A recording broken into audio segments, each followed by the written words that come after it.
The locked hotel room. Daniel had been driving for almost 9 hours. The rain hadn't stopped once. The highway had long disappeared behind him, replaced by narrow mountain roads that twisted through endless forests. His GPS lost signal nearly 30 minutes ago, and his phone displayed only 2 empty words. No service. He sighed and rubbed his tired eyes. According to the map he had downloaded before leaving home, there should have been a small town somewhere ahead. Instead, all he could see were towering pine trees, thick fog, and darkness. Then, he noticed a light. Far ahead, a large wooden sign stood beside the road. "Welcome to Black Pine Lodge." The paint had almost completely peeled away. One of the letters hung loosely, swinging in the wind with a slow metallic squeak. Daniel turned into the gravel driveway. The hotel looked as though it had been forgotten decades ago. 3 stories, old brick walls, a wooden porch. Warm yellow lights glowed behind every window. Yet something felt strange. The parking lot was almost empty. Only one old pickup truck stood near the entrance. No other cars, no voices, no music, nothing. Only the sound of rain hitting the roof. Daniel grabbed his backpack and hurried inside.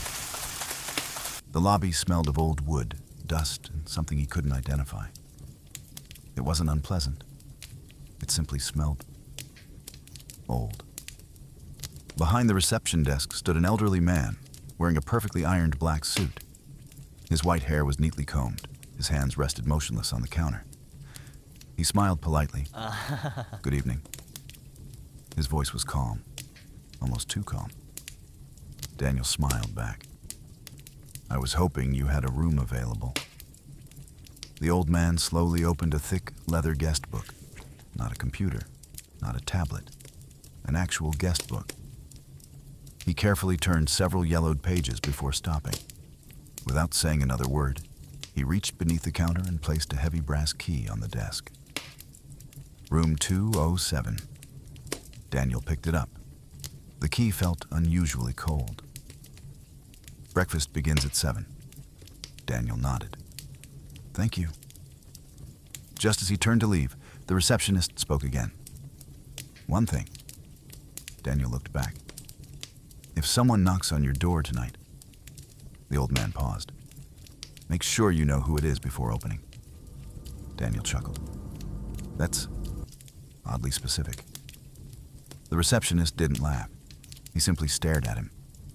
"I mean it." A strange silence filled the lobby. Daniel forced another smile. "I'm sure it'll be fine." The old man never answered. Instead, he slowly lowered his eyes back to the guest book. The conversation was over. Daniel climbed the old staircase. Every step creaked beneath his feet. The hallway on the second floor stretched endlessly in both directions. Soft yellow lamps illuminated faded wallpaper covered with tiny cracks. Room 201, 203, 205, finally, 207. He unlocked the door. The room looked surprisingly clean. A neatly made bed, a wooden wardrobe, a desk beside the window, an old-fashioned telephone. Nothing unusual. He locked the door behind him, took off his wet jacket, and collapsed onto the bed. For the first time that day, he finally relaxed. Outside, thunder echoed across the mountains. Inside, everything was perfectly silent. Until exactly 2:17 a.m., 3 slow knocks echoed through the room. Knock, knock, knock. Daniel opened his eyes. He stared at the ceiling. Maybe another guest. Then, someone whispered his name from the other side of the door. "Daniel." His heart skipped a beat. He hadn't told anyone his name except the receptionist. He slowly sat up. The whisper came again. Softer this time. "Daniel." He looked toward the door. A narrow strip of light shone beneath it. Someone was standing outside, perfectly still, not moving, not knocking again, just waiting. The whisper came again. Daniel. This time it sounded closer, not through the hallway. It sounded as if the voice was only inches away from the door. He slowly stood up. Every instinct told him not to move. Yet curiosity pulled him closer. His bare feet barely made a sound against the old wooden floor. The room felt colder with every step. When he reached the door, he looked through the peephole. Nothing. The hallway was empty. No footsteps, no shadows, no one.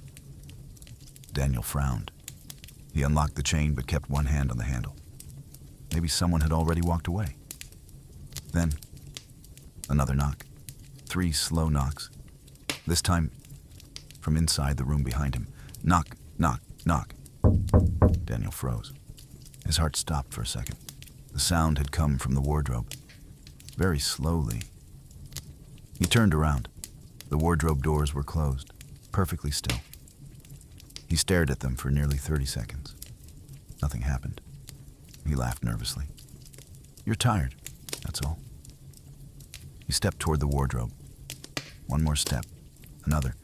He grabbed the brass handle. Pulled. The doors swung open, empty. Only neatly folded blankets. He exhaled in relief, just as he closed the doors again. He noticed something. There was mud on the floor. Fresh footprints. Bare footprints. They began inside the wardrobe and continued across the room, toward the bathroom. Daniel's mouth went dry. He had entered the room less than an hour ago. The floor had been spotless. The muddy footprints were dripping wet, as if someone had just walked through the heavy rain. He slowly followed them. Each footprint looked slightly different. Some were small, others unnaturally long. The last footprint stopped directly in front of the bathroom door. Silence. Daniel reached for the handle. It was ice cold. He pushed the door open. The bathroom was empty. The shower curtain hung still. The mirror above the sink was covered in steam. Daniel frowned. He hadn't taken a shower. No hot water had been running. With trembling fingers, he wiped the mirror clean. Someone had written a message across the glass. "Don't let him see you awake." Daniel stumbled backward. The bathroom light suddenly flickered. Once, twice. Then darkness.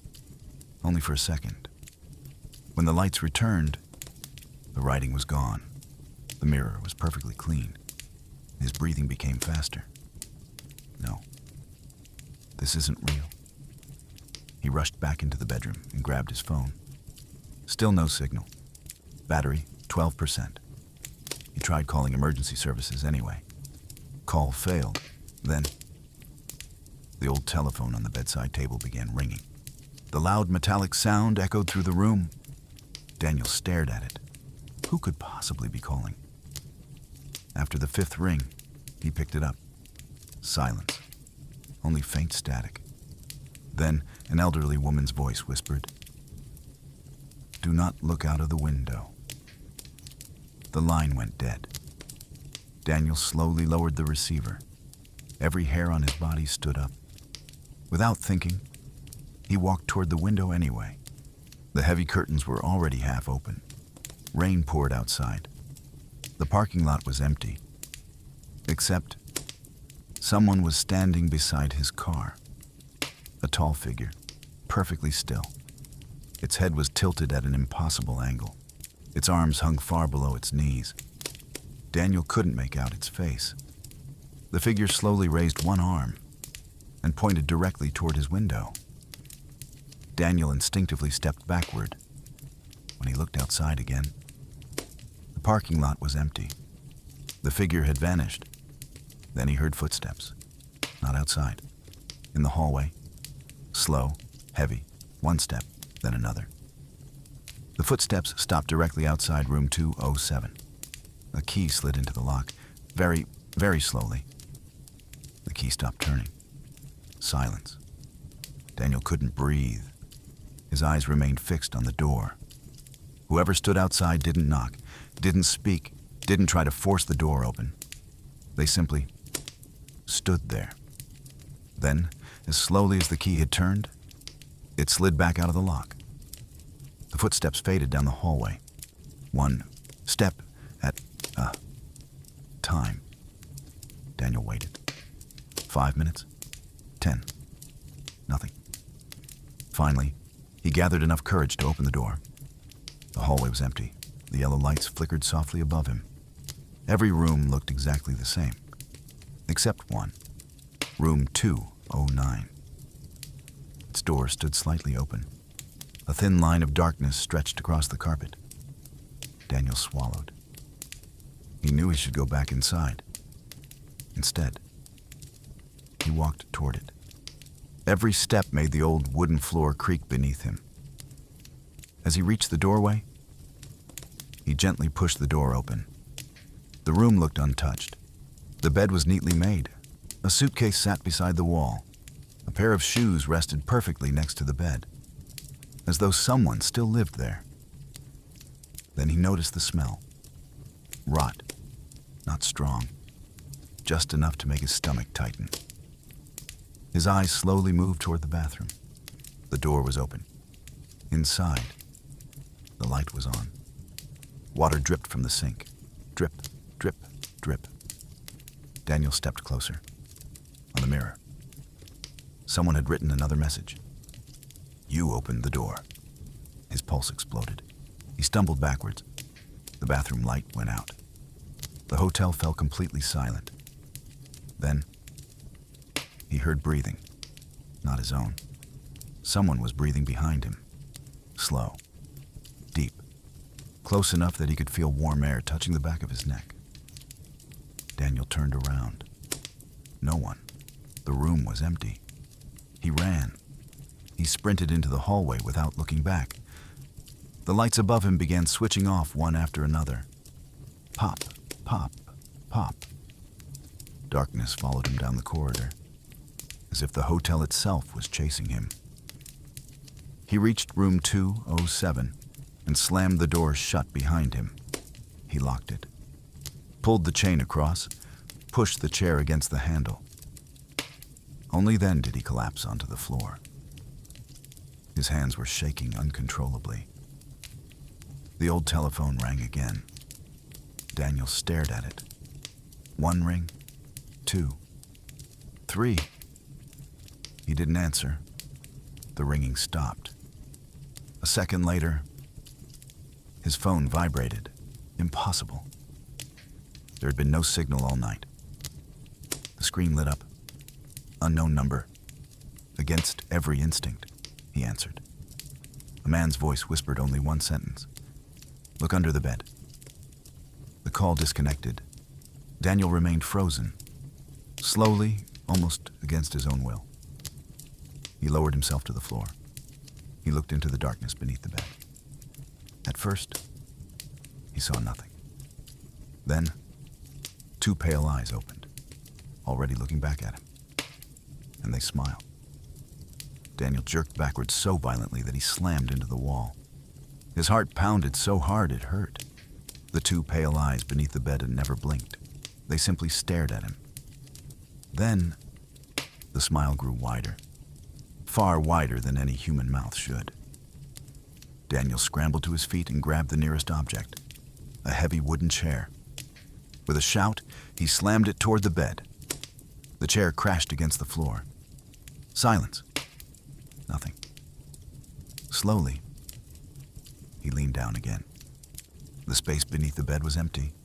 Only darkness. No eyes. No face. Nothing. His breathing was ragged. I'm losing my mind. He whispered the words to convince himself. Then he noticed something strange. The room was changing.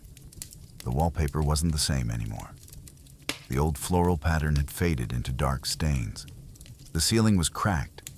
The furniture looked older, much older, as if decades had passed in only a few minutes. A loud scream echoed somewhere deep inside the hotel. Not close, not far away either. Someone was running through the hallway. Fast, very fast. Footsteps thundered past his door. Then another voice screamed, "Don't let him find you." Everything went silent again. Daniel couldn't stay in the room any longer. He unlocked the door. The hallway outside looked completely different. The warm yellow lights were gone. Only emergency lights glowed with a dull red color. Every hotel room door stood open, every single one. He slowly walked forward. Inside the first room, the bed was covered in dust. The second room looked burned. The third had children's toys scattered across the floor. A small teddy bear sat in the middle of the room. Its head slowly turned toward him. Daniel froze. No, that wasn't possible. The bear smiled. A deep metallic laugh echoed through the hallway. Daniel ran. He didn't care where. He only wanted to get out. At the end of the corridor, he finally found the staircase. He rushed downstairs. The lobby was gone. Instead, he found himself standing in a huge abandoned hallway covered in broken furniture and rotten wood. Rain poured through holes in the ceiling. The reception desk had collapsed years ago. Black mold covered the walls. Daniel stared in disbelief. This wasn't the same hotel. It couldn't be. Then he noticed an old newspaper lying on the floor. The date made his blood run cold. October 14th, 1989. The headline read, "Black Pine Lodge destroyed in fire. 37 guests missing. No survivors found." Daniel's hands began shaking. Destroyed, but he had checked in only a few hours ago. Slowly, he looked toward the entrance. There was no front door anymore, only a wall of collapsed bricks. That's when he heard the receptionist's voice behind him. Calm, soft, exactly as before. "I told you not to open the door." Daniel turned around. The old man stood there. His suit was burned. His face was blackened. One side of his head had melted away. Yet, he was still smiling. And behind him, dozens of silent figures slowly emerged from the darkness. Every single hotel guest, every single one staring directly at Daniel. None of them blinked. None of them spoke. They all smiled. At the exact same moment, the smiles never disappeared. Dozens of burned faces stood silently in the ruined lobby. None of them blinked. None of them moved. Only the receptionist took one slow step forward. Then another. His burned shoes scraped across the broken floor. "You were warned," he said quietly. "You opened the door." Daniel backed away until his shoulders hit the cold wall. "There has to be a way out." The old man slowly shook his head. There was before midnight. Behind Daniel, a loud crash echoed through the hotel. The entire building trembled. Dust rained from the ceiling. One of the burned guests suddenly lifted an arm and pointed toward a dark hallway. Every other guest copied the exact same movement. Without speaking, without looking away, they all pointed toward the same place. Daniel didn't wait another second. He turned and ran. The hallway seemed endless. Door after door rushed past him. 208, 210, 214, 218. The room numbers no longer made sense. They skipped, changed. Some doors had no numbers at all. Others had names scratched into the wood. As he ran, he heard footsteps behind him. Hundreds of them. Not sprinting, walking, slowly, as though they already knew he couldn't escape. Daniel reached another staircase and threw himself downward. One floor, then another, then another. But the staircase never ended. No matter how far he descended, he always arrived back on the second floor. Room 207 stood waiting for him. The door was already open. Inside, his backpack rested exactly where he had left it. His jacket hung neatly beside the wardrobe. Everything looked normal again. The room was warm, comfortable, almost inviting. Then he heard his own voice. "Come inside." Daniel froze. The voice had come from the bathroom. He slowly looked toward it. Standing in front of the mirror was himself. Same clothes, same face, same terrified expression. But the reflection smiled. Daniel did not. The reflection slowly raised one hand. It beckoned him closer. "You're tired," it whispered. "You don't have to run anymore.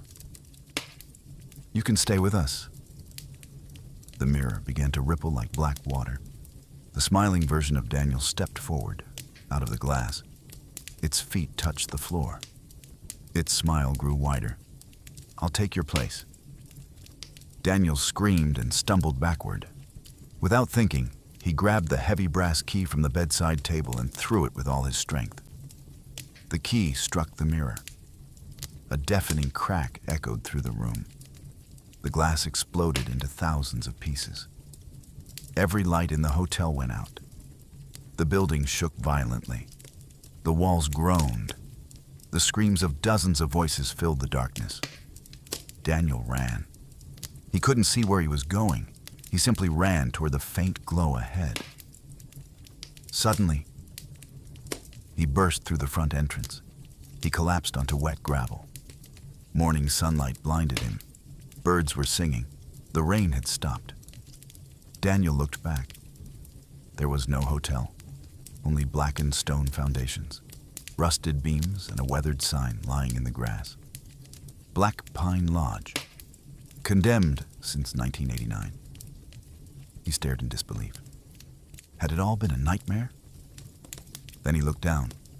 Still clutched tightly in his trembling hand was the heavy brass key. Room 207. As he dropped it onto the ground, it landed with a metallic clang. From somewhere deep beneath the burned ruins, 3 slow knocks echoed upward. Knock, knock, knock. Daniel never looked back.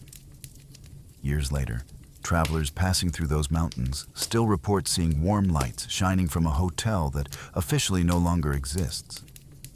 Some even claim an elderly receptionist greets every late-night guest with a polite smile and hands them a cold brass key.